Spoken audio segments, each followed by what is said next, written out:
పాలమూరు చేరుకున్నారు ముఖ్యమంత్రి రేవంత్ రెడ్డి. స్థానిక నేతలు ముఖ్యమంత్రికి ఘన స్వాగతం పలికారు. పాలమూరు సమీపంలోని అమిస్తాపూర్లో జరుగుతున్న రైతు పండుగ ముగింపు వేడుకలకు హాజరవుతారు సీఎం. కాసేపట్లో ప్రజాపాలన ప్రజా విజయోత్సవాల్లో భాగంగా జరుగుతున్న రైతు పండుగకు అటెండ్ కానున్నారు. సదస్సులో రైతులు, శాస్త్రవేత్తలతో జరిగే ముఖాముఖిలో సీఎం పాల్గొంటారు. తర్వాత అక్కడే బహిరంగ సభలో రైతులను ఉద్దేశించి మాట్లాడతారు. రైతు భరోసా, పెండింగ్ రుణమాఫీపై ముఖ్యమంత్రి కీలక ప్రకటన చేసే ఛాన్స్ ఉందని అధికార వర్గాలు చెబుతున్నాయి. రైతు పండుగ సభను విజయవంతం చేసేందుకు రాష్ట్ర నలుమూలల నుంచి పెద్ద ఎత్తున రైతులు తరలివచ్చారు. రైతు పండుగలో భాగంగా ప్రభుత్వం రైతు సదస్సులు నిర్వహించింది. ఇందులో భాగంగా రాష్ట్ర నలుమూలల నుంచి ఆదర్శ రైతులను పిలిపించి సాగులో మెలకువలు, ఎరువులు, మందుల వాడకంపై వ్యవసాయ శాస్త్రవేత్తల సూచనలు, సలహాలు అందజేసింది. అన్నదాతల మేలు కోసం ప్రభుత్వం ఎలాంటి కార్యక్రమాలను చేపట్టాలి, ఏ స్కీంలను అందుబాటులోకి తీసుకురావాలనే దానిపై వారి సలహాలు, సూచనలు తీసుకుంది. పాలమూరు చేరుకున్నారు ముఖ్యమంత్రి రేవంత్ రెడ్డి. స్థానిక నేతలు ముఖ్యమంత్రికి ఘన స్వాగతం పలికారు. పాలమూరు సమీపంలోని అమిస్తాపూర్లో జరుగుతున్న రైతు పండుగ ముగింపు వేడుకలకు హాజరవుతారు సీఎం. కాసేపట్లో ప్రజాపాలన ప్రజా విజయోత్సవాల్లో భాగంగా జరుగుతున్న రైతు పండుగకు అటెండ్ కానున్నారు. సదస్సులో రైతులు, శాస్త్రవేత్తలతో జరిగే ముఖాముఖిలో సీఎం పాల్గొంటారు. తర్వాత అక్కడే బహిరంగ సభలో రైతులను ఉద్దేశించి మాట్లాడతారు. రైతు భరోసా, పెండింగ్ రుణమాఫీపై ముఖ్యమంత్రి కీలక ప్రకటన చేసే ఛాన్స్ ఉందని అధికార వర్గాలు చెబుతున్నాయి. రైతు పండుగ సభను విజయవంతం చేసేందుకు రాష్ట్ర నలుమూలల నుంచి పెద్ద ఎత్తున రైతులు తరలివచ్చారు. రైతు పండుగలో భాగంగా ప్రభుత్వం రైతు సదస్సులు నిర్వహించింది. ఇందులో భాగంగా రాష్ట్ర నలుమూలల నుంచి ఆదర్శ రైతులను పిలిపించి సాగులో మెలకువలు, ఎరువులు, మందుల వాడకంపై వ్యవసాయ శాస్త్రవేత్తల సూచనలు, సలహాలు అందజేసింది. అన్నదాతల మేలు కోసం ప్రభుత్వం ఎలాంటి కార్యక్రమాలు చేపట్టాలి, ఏ స్కీంలు అందుబాటులోకి తీసుకురావాలనే దానిపై వారి సలహాలు, సూచనలు తీసుకుంది. పాలమూరు చేరుకున్నారు ముఖ్యమంత్రి రేవంత్ రెడ్డి. స్థానిక నేతలు ముఖ్యమంత్రికి ఘన స్వాగతం పలికారు. పాలమూరు సమీపంలోని అమిస్తాపూర్లో జరుగుతున్న రైతు పండుగ ముగింపు వేడుకలకు హాజరవుతారు సీఎం. కాసేపట్లో ప్రజాపాలన ప్రజా విజయోత్సవాల్లో భాగంగా జరుగుతున్న రైతు పండుగకు అటెండ్ కానున్నారు. సదస్సులో రైతులు, శాస్త్రవేత్తలతో జరిగే ముఖాముఖిలో సీఎం పాల్గొంటారు. తర్వాత అక్కడే బహిరంగ సభలో రైతులను ఉద్దేశించి మాట్లాడతారు. రైతు భరోసా, పెండింగ్ రుణమాఫీపై ముఖ్యమంత్రి కీలక ప్రకటన చేసే ఛాన్స్ ఉందని అధికార వర్గాలు చెబుతున్నాయి. రైతు పండుగ సభను విజయవంతం చేసేందుకు రాష్ట్ర నలుమూలల నుంచి పెద్ద ఎత్తున రైతులు తరలివచ్చారు. రైతు పండుగలో భాగంగా ప్రభుత్వం రైతు సదస్సులు నిర్వహించింది.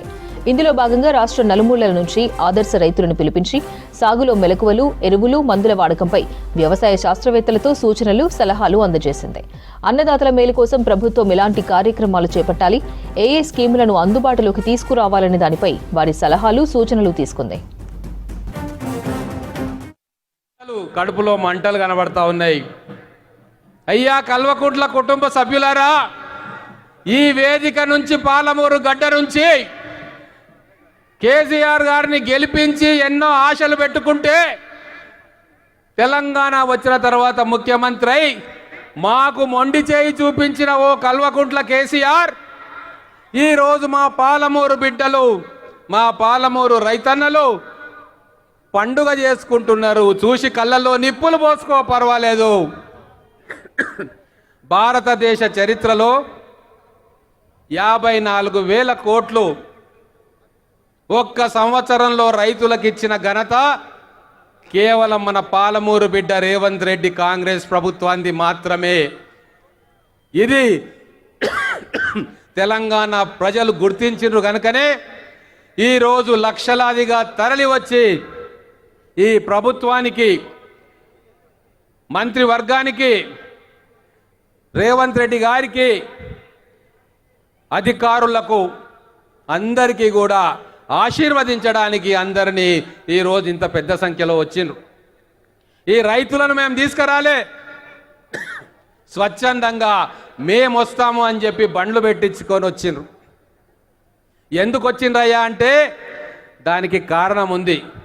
10 సంవత్సరాలలో రైతులు ఏం చేయాలి, ఏం పంటలు పండించాలి, అధికారుల ధర్మం ఏంది, వృత్తి ఏంది, వాళ్ళు రైతులతోటి ఏం మాట్లాడాలి, అవన్నీ మర్చిపోయినరు. ఈ 10 సంవత్సరాలు కేవలం రైతులను రైతు బంధు వాళ్ళ మొక్కాన పడేసి వాళ్ళను ఓటు బ్యాంకులుగా చూసిరు తప్ప ప్రాణమున్న మనుషులుగా దేశానికి వెన్నెముక్కగా నిలుస్తున్న రైతన్నల గుండె చప్పుడును కేసీఆర్ ప్రభుత్వం వినలేదు. కానీ ఈరోజు 22 లక్షల మంది రైతులను ఒక్క మీట నొక్కితే వాళ్ళను రుణ విముక్తి చేసిన ఘనత 18,000 కోట్ల రూపాయలు వాళ్ళకి ఇచ్చిన ఘనత మన ప్రియతమ ముఖ్యమంత్రి రేవంత్ రెడ్డి గారిది. కేసీఆర్ రైతుల వెనుక ఉన్న ఓటును చూసిండు. అందుకే కేవలం రైతు బంధును సరిపెట్టి మొత్తం వ్యవసాయ రంగాన్ని భ్రష్టు పట్టించిండు. కానీ మన ముఖ్యమంత్రి రైతుల ఓటు బ్యాంకును చూడలే, రైతులు చిందిస్తున్న స్వేదపు చుక్కలను, చెమట చుక్కలను చూసిండు, వాళ్ళ ఆర్తిని చూసిండు, వాళ్ళ కష్టాలను చూసిండు. కాబట్టి ఈరోజు 54,000 కోట్ల రూపాయలు ప్రభుత్వానికి ఎన్ని ఇబ్బందులున్నా రైతు కోసం రైతు రాజ్యం రావాలని ఒక్క సంవత్సరం లోపలనే ఇంత ఘనకార్యం ఈ ప్రభుత్వం చేసిందంటే మీరందరూ కూడా ఆలోచన చేయాలి. మే నెలలో రైతు పెట్టుబడి ఇచ్చినాం, 3 నెలలు తిరగకముందే రైతు రుణమాఫీ చేసినాం. భారతదేశ చరిత్రలో ఒక్క ఫైనాన్షియల్ ఇయర్లో ఇంత పెద్ద ఎత్తున రైతాంగానికి మేలు చేసిన ప్రభుత్వం ఏదైనా ఉందంటే అది మా ప్రభుత్వం, మా కాంగ్రెస్ ప్రభుత్వం, మా రేవంత్ రెడ్డి గారు, మా తుమ్మల నాగేశ్వరరావు గారు, మా మంత్రివర్గం మంత్రులందరూ కలిసి తీసుకున్న నిర్ణయం. అయ్యా నేను ఒక్క మాట చెప్తా, పెద్దలు చాలామంది ఉంది మాట్లాడేది. పాలమూరు జిల్లాలో తెలంగాణ రాష్ట్రంలో సన్న రకాల వడ్లు ఏ రోజు కూడా ఇంత పెద్ద ఎత్తున పండించలే. కానీ స్వార్థంతో ఉన్న రాజకీయ నాయకులు గతంలో వరి వేస్తే ఉరి అన్నారు. ఈరోజు వరి వేసినందుకు రైతన్నలు పండుగ చేసుకుంటున్నారు. సన్న రకాలు వేసిన రైతులు ఈరోజు 1,000 కోట్ల రూపాయలు బోనస్ రూపంలో వాళ్ళ అకౌంట్లోకి పోతా ఉన్నాయి. ఇది ఒక రాజనీతిజ్ఞుడు పరిపాలన చేస్తున్న రాష్ట్రం, మన పాలమూరు బిడ్డ ఏలుతున్న రాష్ట్రం. కాబట్టి ఇన్ని రకాల సౌకర్యాలు రైతులకు వస్తూ ఉన్నాయి.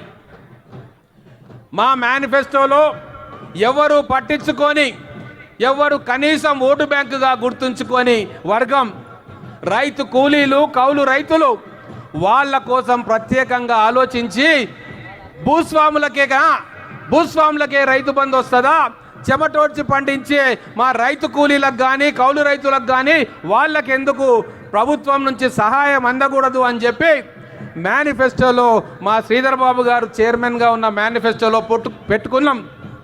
ఈరోజు ఒక్క మాట మీరు యాద్ చేసుకోవాలి, గుర్తుంచుకోవాలి. సన్న రకాలకి ఈరోజు 3,000 రూపాయలు మార్కెట్లో ధర పలుకుతా ఉంది. 8,000 ధాన్యం కొనుగోలు కేంద్రాలు పెట్టి ఈరోజు ఆఖరి గింజ వరకు కొంటున్నాం. బోనస్ పడతా ఉంది. బోనస్ ఎవరికి వస్తూ ఉంది? రైతు కూలీలు, కౌలు రైతులు పండిస్తే ఆ వడ్లను తీసుకెళ్ళి మార్కెట్లో కానీ ధాన్యం కేంద్రాలకు తీసుకపోతే ఆ కౌలు రైతుల అకౌంట్లో ఈరోజు ఎకరానికి 10 నుంచి 20,000 పడుతున్నదంటే ఇది ఒక విప్లవాత్మకమైన మార్పు. రేపు రాబోయే రోజుల్లో అన్ని రాష్ట్రాలు కూడా ఈ మార్పును స్వాగతించి ఈ బాటలోనే నడుస్తాయి. తెలంగాణ ఎప్పటికీ కూడా మొదటి స్థానంలో ఉండాలి. తెలంగాణ ఫస్ట్ ఉండాలి. తెలంగాణ వ్యవసాయంలో మొదటి స్థానం ఉండాలి, ఉపాధిలో మొదటి స్థానం ఉండాలి అన్న ఏకైక లక్ష్యంతో రేవంత్ రెడ్డి గారి ప్రభుత్వం పనిచేస్తూ ఉంది. అందుకే ఈ పాలమూరు బిడ్డ రాజకీయ ఆలోచన సంకల్పానికి ఈరోజు భారతదేశం మొత్తం అచ్చరు పొందుతూ ఉంది. హిందూలో, టైమ్స్ ఆఫ్ ఇండియాలో ఈ తెలంగాణ ప్రాంతంలో వస్తున్న విప్లవాత్మకమైన మార్పును హెడ్లైన్స్లో వేస్తూ ఉన్నారు. ఈరోజు ప్రపంచ దేశాలు సన్న రకాల వడ్లు తెలంగాణలో ఉత్పత్తి అవుతూ ఉన్నాయి, తెలంగాణలో పండుతున్నాయి. వాటిని మా దేశంలో కూడా కావాలి అని చెప్తే ఈరోజు భారత ప్రభుత్వం ఎక్స్పోర్ట్ బ్యాన్ను బియ్యం మీద ఈరోజు ఎత్తివేస్తే ఈరోజు రేట్లు పెరిగినాయి. ఆ ఘనత, ఈ మార్పుకు శ్రీకారం చుట్టిన వ్యక్తి మన పాలమూరు బిడ్డ, మన ముఖ్యమంత్రి రేవంత్ రెడ్డి అన్న విషయాన్ని ఈరోజు ఎవరు కూడా మర్చిపోవద్దు. ఇంకొక విషయం చెప్పి నేను ముగిస్తా. మీకు తెలుసు కేసీఆర్ ఫామ్ హౌస్ ఉంది కదా, కేసీఆర్కి ఎన్ని ఎకరాల ఫామ్ హౌస్ ఉంది? 500 ఎకరాల ఫామ్ హౌస్ ఉంది. మరి 500 ఎకరాల ఫామ్ హౌస్లో ఈ 10 సంవత్సరాలు ఆయన ఏం చేసిండు?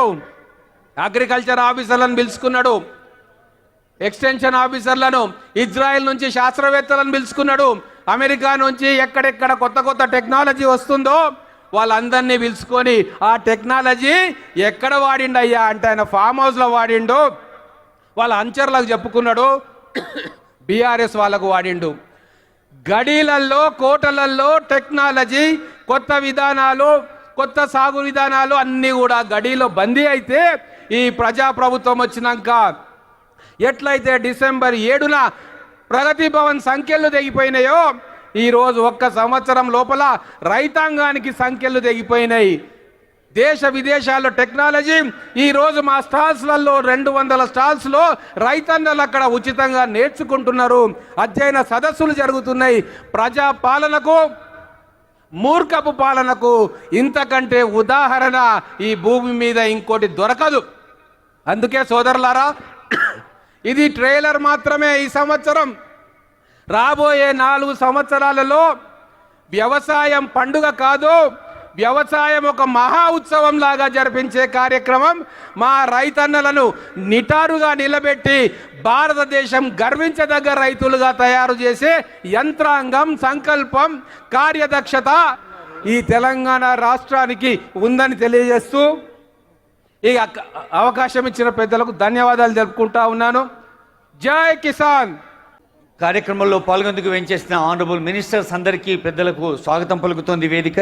ఇప్పుడు గౌరవనీయ మేఘారెడ్డి గారు, వనపర్తి ఎమ్మెల్యే గారు. అందరికి నమస్కారం. ఈరోజు మన ఉమ్మడి మహబూబ్నగర్ జిల్లాలో రైతు పండుగ సందర్భంగా, రైతు సంబరాల సందర్భంగా మన పాలమూరు బిడ్డ మన ముఖ్యమంత్రి రేవంత్ రెడ్డి గారు కొద్దిసేపట్లో మన వేదిక మీద వస్తున్నారు. ఆయనకు స్వాగతం, సుస్వాగతం. దాంతోపాటు వేదిక మీద ఉన్న తెలంగాణ రాష్ట్ర క్యాబినెట్ మొత్తం ఉంది. వాళ్ళందరికీ, గౌరవ ఎమ్మెల్యేలందరికీ, గౌరవ ఎమ్మెల్సీలందరికీ, ఇంత పెద్ద ఎత్తొచ్చిన మన మహబూబ్నగర్ రైతు బిడ్డలందరికీ పేరు పేరున నమస్కారం తెలియజేసుకుంటున్నాం. పోయిన వారంలో కొన్ని కంత్రి కుటుంబాలు రోడ్ల మీద పడి వరి కోత కొయ్యక ముందే కళాలు తెరవలేదని, ఒడ్లు కొనలేదని